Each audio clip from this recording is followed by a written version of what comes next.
నమస్తే, welcome to Aadya media. నేను మీ స్వర్ణ. ప్రస్తుతం మనతో పాటు ఉన్నారు సినీ క్రిటిక్ విజ్ఞాన్ గారు. హలో అండి విజ్ఞాన్ గారు. సార్, స్మైల్తో శామ్ ఒక మాయ చేస్తుందని అనుకోవచ్చు. ఏ మాయ చేసావాతోనే చాలా మంచి పేరు తెచ్చుకున్న సమంత ఇప్పుడు చిన్న నవ్వు నవ్వి మళ్ళీ అంతే మాయ చేస్తున్నారు. ఏం చెప్తారు? నిన్న బర్త్డే ప్రకారంగా సందర్భంగా ఖుషి పోస్టర్ రిలీజ్ అయింది. ఖుషి పోస్టర్ రిలీజ్ అయిన తర్వాత అంతకుముందు వాళ్ళిద్దరు కలిసి ఉన్నది రిలీజ్ అయింది. ఇప్పుడు నిన్న ఆమెది రిలీజ్ అయింది. సో ఇప్పుడు అందరూ కూడా దాని మీద ఫోకస్ ఎలా పెట్టారు అంటే, ఫస్ట్ ఆ పోస్టర్ రాగానే అందరి కళ్ళు సమంత మీద పడిపోయింది. చాలా న్యాచురల్గా, హాయిగా, ప్లెజెంట్గా నవ్వుతుంది. అట్లాంటి నవ్వు సమంత మొహంలో చూసి చాలా రోజులైంది, సంవత్సరాలైంది అన్నట్లుగా చాలామంది పెడుతున్నారు. అంతమించి ఏంలా. ఎప్పుడు దూకుడు టైంలో చుల్బులి చుల్బులి సాంగ్ చేసినప్పుడు, సీతమ్మ వాకిట్లో సాంగ్ సినిమాలో మహేష్ బాబు నాట పట్టించినప్పుడు, రంగస్థలంలో చిట్టిబాబు నాట పట్టించినప్పుడు చూసిన సమంతని, ఆ నవ్వుని చాలా రోజుల తర్వాత దీంట్లో చూసాము అని చెప్పేసి అంటారు. ఈవెన్ మొన్న కాదల్ కన్మని అనే సినిమాలో మంచి రోల్ చేసినప్పటికీ కూడా సమంత నవ్వులో ఏదో ఉంది అనే విమర్శలు వచ్చాయి. అండ్ నెక్స్ట్ అలాగే అదేదో సినిమా మొల్లి యూటర్న్ సినిమా చేసినప్పుడు కూడా ఏంటి సమంత నవ్వదా, ఇంకా ఇంతేనా, సరే అనుకున్నారు. యశోదలో కూడా ఆమె కొంచెం కొంటెతనం లాంటి క్యారెక్టర్ ఉంది. అంటే డాక్టర్కి కనపడకుండా వాడిని ఆట పట్టిస్తూ లోపల దూరే ఛాన్స్, ఆ ఒక్క బిట్, చిన్న బిట్, అది అందులో కూడా సమంత ఆర్టిఫిషియల్గా నవ్వుతుంది అని చెప్పేసి అంటున్నారు. చాలామంది విమర్శలు అది ఆర్టిఫిషియల్ నవ్వు అని.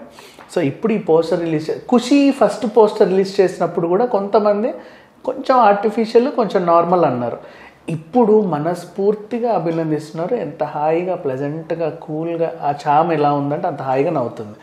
సో అంటే అండ్ ఇంకొకటి, విజయ్ దేవరకొండ కూడా ఆమెకి మెసేజ్, ఒక పెద్ద మెసేజ్ పెట్టాడు. నాకు చామ్ ఇది అది, ధైర్యంగా ఉండు, ఇలా ఉండు, అలా ఉండు అని చెప్పేసి అప్పట్లో ఒక మెసేజ్ పెట్టాడు. అవన్నీ చూసుకుంటే విజయ్ దేవరకొండతో సినిమాల్లో ప్లెజెంట్గా, హాయిగా ఉంది సమంత. అండ్ వీళ్ళు కూడా చాలా హుషారుగా చేస్తున్నారు. అండ్ ఇంకోటి, ఈమె హెల్త్ వల్ల షూటింగ్ లేట్ అయినా, పోస్ట్పోన్ అయినా సరే, సో ఆ విజయ్ ఏమన్నాడంటే ఆయన కెరీర్ని పక్కన పెట్టి కూడా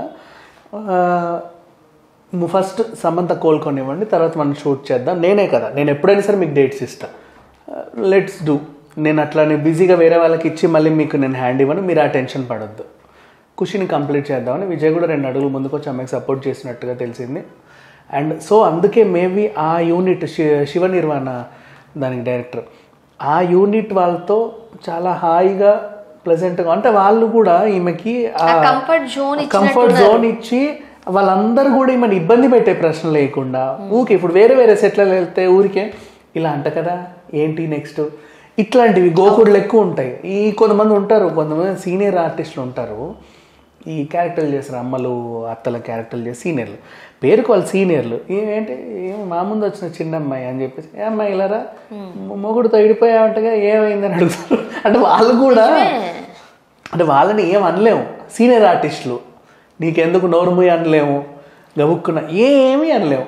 అంటే అట్లాంటిది ఏం లేదమ్మా, ఇట్లా ఓకే పర్వాలేదు అని చెప్పి వెళ్ళిపోతారు. ఇలాగరే వీళ్ళకన్నా కొంచెం ఉండాలా, వీళ్ళ జీవితంలో ఎంతమందితో ఇడిపోయి ఉంటారో వాళ్ళకే తెలుసు. కానీ అవన్నీ కాకుండా కారణం ఏంటి, ఇలా కావాలి ఆమె కనబడితే.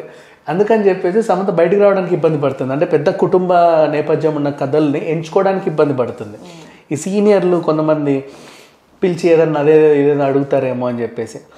సరే, ఈ విషయం పక్కన పెట్టేస్తే నెక్స్ట్ ఈ నార్మల్గా ఈ యంగ్ డైనమిక్ వీళ్ళతో ఎందుకు తిరుగుతుందంటే, వీళ్ళు ఆమెను అర్థం చేసుకుంటున్నారు. అర్థం చేసుకొని ఇబ్బంది పెట్టొద్దు, ఏం మాట్లాడొద్దు, కూల్గా ఉండాలి, కామ్గా ఉండాలి, ఆ రకంగా ముందుకెళ్తుంది. సో ఇప్పుడు కూడా నిన్న మనం చూసాం పెప్సీ యాడ్లో ఎంత బాగా కష్టపడిందో, చాలా కష్టపడింది. బ్లూ మ్యాట్ లో రోపులు కట్టి, ఇవన్నీ అబ్బాయిలు చేస్తూ ఉంటారు. అవును, వాళ్ళకు కూడా కష్టమే. మళ్ళీ ఆమె ఎట్లా లాగారు, ఇట్లా ఇలా అవన్నీ పోజులు ఇస్తుంది, పైగా ఒంట్లో బాగాలేదు అంత, దాని పాపం ఎంత కష్టపడుతుంటే ఆ అమ్మాయికి ఒంట్లో బాగోలేదు అన్నది కూడా ఒక అబద్ధం అంటారు మరి కొంతమంది. మనం ఏం చేయలేము, వాళ్ళని వదిలేద్దాం.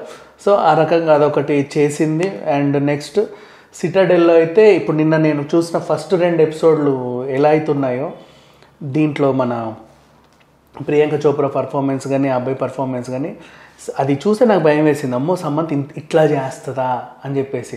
ఈవినింగ్ వెళ్ళి చూడు ఇవాళ ఈరోజే రిలీజ్ అయింది, నిన్న రిలీజ్ అయింది. నేను ఈరోజు ఏదో టైంలో మార్నింగ్ చూసాను. సో నిజంగా అనిపిస్తుంది అరే ఇంత బాగా కష్టపడుతుందా ఈ అమ్మాయి అని చెప్పేసి. అండ్ అలాగే ఆల్రెడీ మనం యశోదాలో చూసాము, స్టంట్లు అవన్నీ ఫైట్లు అవన్నీ కూడా చూసేసాము. అండ్ సరే ఇవన్నీ మనం చూసాం కాబట్టి మాట్లాడుతున్నాం, కానీ ఫ్యామిలీ మ్యాన్ షూటింగ్ మనం చూడలేదు కాబట్టి మాట్లాడుకోలేదు. కానీ వెబ్ సిరీస్ వచ్చిన తర్వాత ఎంత కష్టపడి ఉందో మనకు తెలియదు, కనిపిస్తుంది కళ్ళల్లో. సో ఆ రకంగా చూస్తే చాలా కష్టపడింది ఈ అమ్మాయి అండ్ బాగా చేసింది, చాలా కష్టపడింది. ఒక శాకుంతలం ఒకటే కొంచెం ఇదిగా చేసినప్పటికీ కొంచెం ఇబ్బంది పడ్డ దాఖలాలు కనపడ్డాయి. లేదు, శాకుంతలంలో సమంత పార్ట్ ఏదైతే ఉందో దానికి ఆమె న్యాయం చేసినట్లుగానే చాలా మంది అభిప్రాయం న్యాయం చేసింది. అంటే కానీ కథ చుట్టూరు ఉంది కాబట్టి వాళ్ళు కూడా అంతే పర్ఫార్మెన్స్ ఇవ్వాలి కదా అనేది నాకు ఎక్కడ అయ్యో పాపం అనిపించింది అంటే యాజ్ అన్ ఆర్టిస్ట్గా ఆ క్యారెక్టర్ శకుంతల లాగా కాదు, కడుపుతో వెళ్తుంటే అందరు ఇక పారిపోతుంటే ఇప్పుడు వాళ్ళు వచ్చేటప్పుడు ఎంత దూరం నుంచి కోర్టులోకి వెళ్ళారో మనం చూసాం. అంటే అట్లా చూపించారు గ్రాఫిక్స్లో, పెద్ద పెద్ద విగ్రహాలు, వాళ్ళ మనుషులు ఇంతే ఉంటారు చీమల్లాగా. అంటే కనీసం ఒక 3 కిలోమీటర్లు, ఒక ముంబై ఎయిర్పోర్ట్ అంతా తిరిగినట్టుంది. ముంబై ఎయిర్పోర్ట్ ఫస్ట్ నుంచి ఎంట్రన్స్ ఫ్లైఓవర్ నుంచి మొత్తం 2 రౌండ్స్ వేసినంత రౌండ్ తిరిగారు వాళ్ళు. వెళ్ళిన తర్వాత అక్కడికి అక్కడి నుంచి పరిగెత్తుకుంటూ వాళ్ళు తరమగా వచ్చింది, ఊర్లోకి వెళ్ళింది. ఊర్లలో కూడా అటుపడి ఇటుపడి వాళ్ళు రాళ్ళేసి కొడుతుంటే ఇంత రాళ్ళేసి తరుముతా ఉంటే అటుపడి వెళ్ళేది. అంటే ఒకవేళ ఒక చిన్న ఇది సీన్ కూడా మళ్ళీ రాకపోతే దాన్ని ఎన్ని టేకులు చేసుకోవాల్సి వస్తుంది. అట్లాంటిది చాలా కష్టపడింది, కింద పడి మీద పడి కడుపును కాపాడుకుంటూ. ఓవరాల్గా అంటే ఈ మధ్యకాలంలో ఇంత పర్ఫామ్ చేసే ఆర్టిస్టులు నేను సమంతనే చూసాను. త్రిష చేస్తుంది ఎట్లాంటి రోల్ అయినా సరే. అండ్ మన నిత్య బాగా కష్టపడుతుంది, కింద పడమంటే కింద పడుతుంది, పైన పడుతుంది, దూకమంటే దూకేస్తుంది.